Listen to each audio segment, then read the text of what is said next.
দেখবেন যে রাসূল সাল্লাল্লাহু আলাইহি ওয়াসাল্লামের ঘরের পাশে অন্যান্য স্ত্রীদের ঘরগুলো একটার পর একটা পাশেই ফাতেমা রাদিয়াল্লাহু তাআলা আনহার ঘর। একবার তিনি দুপুরবেলা ফাতেমা রাদিয়াল্লাহু তাআলা আনহার ঘরে গেলেন, যে দেখেন যে ঘরে আলী রাদিয়াল্লাহু তাআলা আনহু নেই। তো জিজ্ঞেস করলেন যে আইনা ইবনু আম্মি, কোথায় আলী কোথায়? তো বললেন যে কানা বাইনি ওয়া বাইনাহু শাই, আমাদের মধ্যে একটু ঝগড়াঝাটি হয়েছে, আর কি মনোমালিন্য হয়েছে।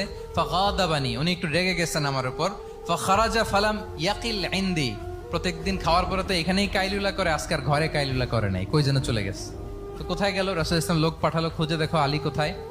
আলী রাদিয়াল্লাহু তাআলা আনহু উনি মনের কষ্ট নিয়ে মসজিদে নববীর মধ্যে শুয়ে আছেন।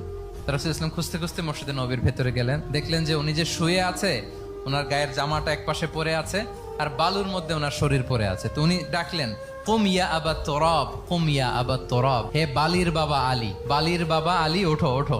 মজা করে বললেন যে ইয়া আবা তুরাব, যেহেতু বালি লেগে আছে গায়ে, বালির বাবা আলী ওঠো। ওখান থেকে ধরে এনে ফাতেমা রাদিয়াল্লাহু তাআলা আনহার কাছে নিয়ে দুইজনকে পাশে বসিয়ে এই যে আবার মিটমাট।